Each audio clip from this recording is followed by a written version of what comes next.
당근을 재배하는 한 농부가 있었습니다. 그 농부의 밭에 아주 커다란 당근 하나가 자랐습니다.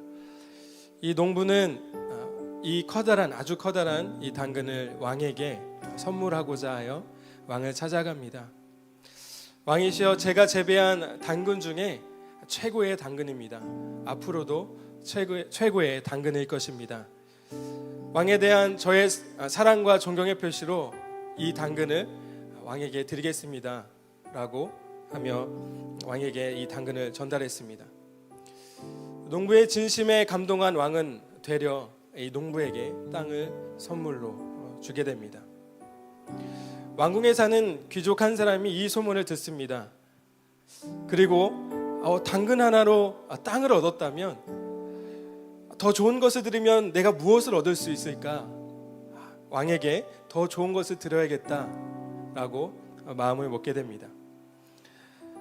이 귀족은 말을 키우는 귀족이었습니다. 자신이 키우는 말 중에 가장 잘생기고 가장 멋스러운 말을 골라서 왕에게 선물로 주기 위해서 왕을 찾아갑니다.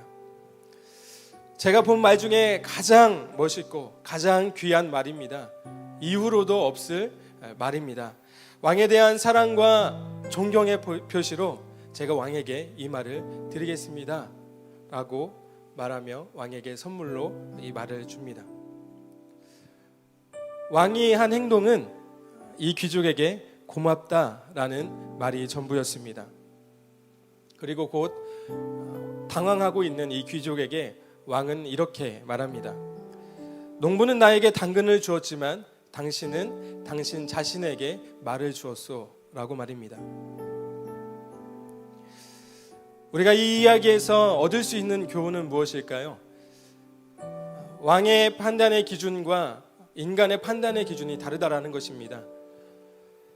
인간의 판단의 기준은 보이는 것, 그리고 가치 있는 것에 인간의 판단의 기준이 있습니다. 이 귀족이 왕에게 말을 준 동기는 무엇일까요? 당근보다 더 나은 것을 들여서 더 나은 것을 얻는 give and take, 이것이 바로 세속적 가치. 여러분, give and take라고 하는 이 세속적 가치는 보편적 가치입니다. 어쩌면 이 귀족이 왕에게 드리려고 했던 말을 줬던 이 동기는 일반적이고 상식적인 동기였을 것입니다. 사실 당근과 말이 비교가 되는 대상은 아니죠. 사람 어느 누구에게나 당근이 좋을까요? 말이 더 값어치 있는 것일까요? 물어본다고 한다면 누구에게나 다 말이 귀하고 더 가치 있고 더 값어치 있는 것이라고 말할 것입니다. 성경은 이런 가치 판단에 대해서 뭐라고 이야기하고 있을까요? 사무엘상 16장 7절 하반절에 보니까 이렇게 기록되어 있습니다. 사람은 외모를 보거니와. 여러분, 이것이 진리이죠. 맞습니다. 사람은 외모를 봅니다. 사람은 중심을 보지 않습니다. 사람은 외모로 평가하고 외모로 보여지는 가치를 판단의 기준으로 삼습니다. 왕의 판단의 기준은 무엇일까요? 바로 마음이었고 중심이었고 진심이었습니다. 비록 적은 가치의 당근이었지만 왕에게 드리려고 했던, 대가를 바라지 않고 드렸던 이 농부의 진심이 왕으로부터 더 큰 가치를 얻어내는 동기가 되었다라는 것이죠. 그러나 더 큰 대가를 바랬던 이 귀족의 진심은 왕의 기준에 합당하지 않았습니다. 성경은 이 왕의 가치 판단의 기준을 뭐라고 기록하고 있을까요? 다시 이어서 사무엘상 16장 7절 말씀을 이어서 보면 나 여호와는 중심을 보느니라 기록되어 있습니다. 사람은 외모를 보거니와 나 여호와는 중심을 본다. 그래서 나는 사람과 같지 않다 라고 하는 것이 이 사무엘상 16장 7절의 핵심인 것입니다. 저는 여러분들에게 질문하고 싶습니다. 여러분, 하나님을 믿는 이유는 무엇인가요? 여러분이 하나님을 믿는 동기는 무엇에 있나요?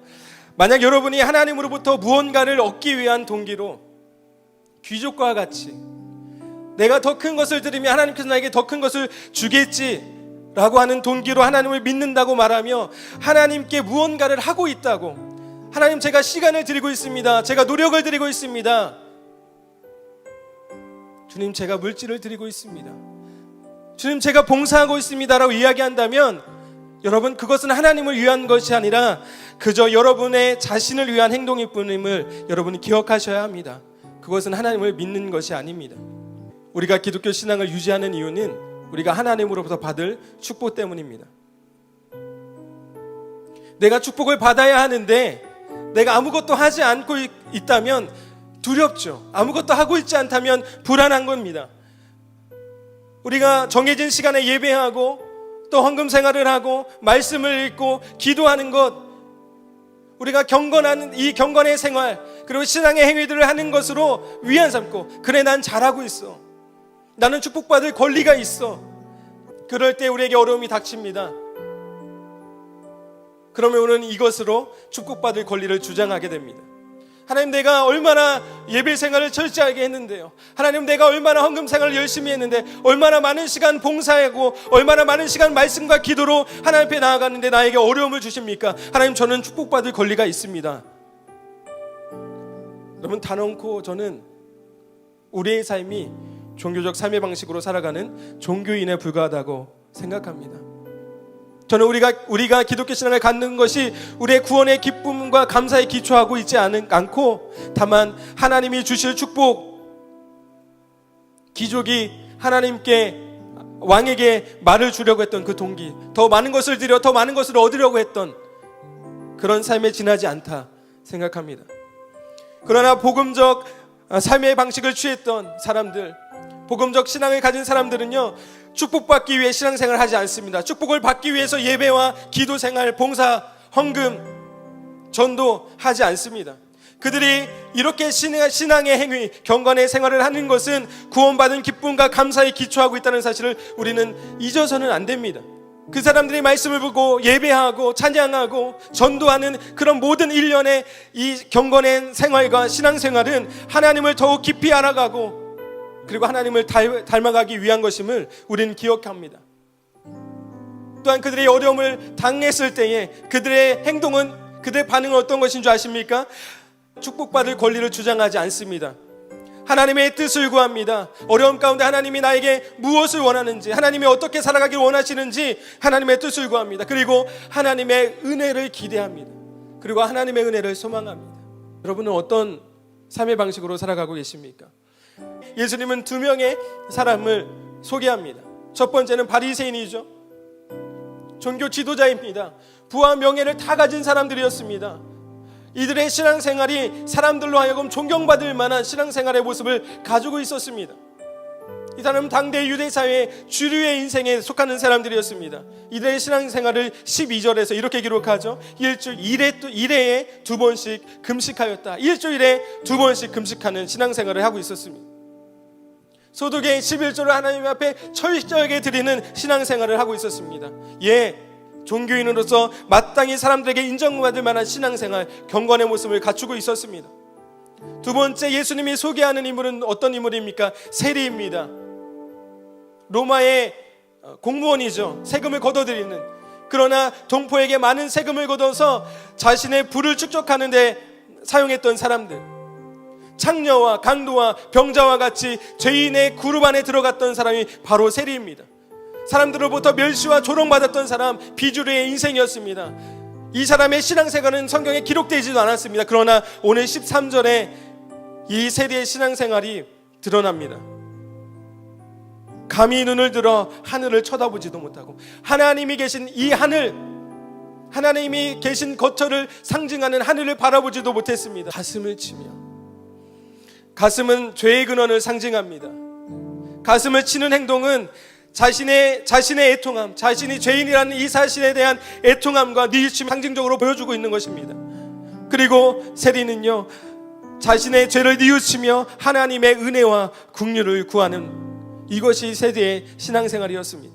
과연 예수님의 선택은 누구였을까요? 바리새인들은 마땅히 자신들의 행위를 자랑할 만했습니다. 율법적 행위로는 흠잡을 데 없는 정말 훌륭한 사람들이었습니다. 종교적 삶의 방식을 가졌던 사람들이었습니다. 세리는 자랑할 행위가 아무것도 없었습니다. 그저 죄로서 부끄러운 인생이었습니다. 그러나 하나님 앞에 회개합니다. 자신의 스스로 구원할 수 없음을 하나님 앞에 고백하며 하나님의 은혜와 긍휼을 구하는 삶, 바로 복음적 삶의 방식을 택했습니다. 예수님은 세리를 선택합니다. 오늘 본문 14절, 의롭다 하심을 받은 자는 바리새인이 아니고 세리라 말씀하고 계십니다.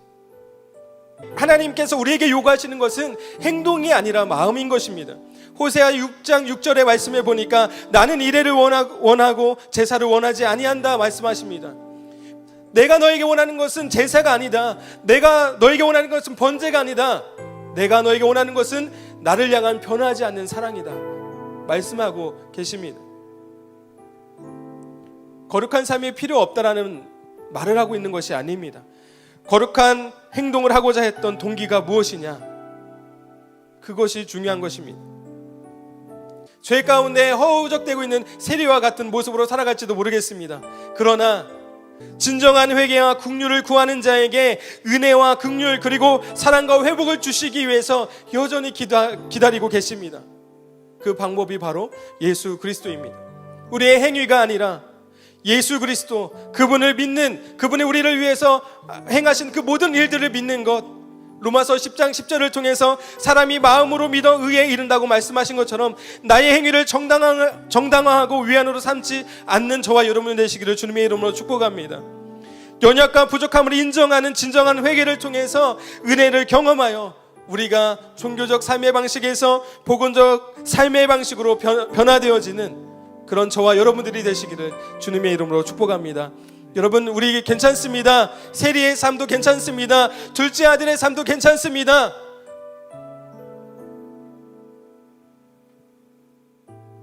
우리의 마음을 다한 회개와 그 긍휼을 구하는 우리의 마음이 우리를 구원으로 이끄실 것입니다.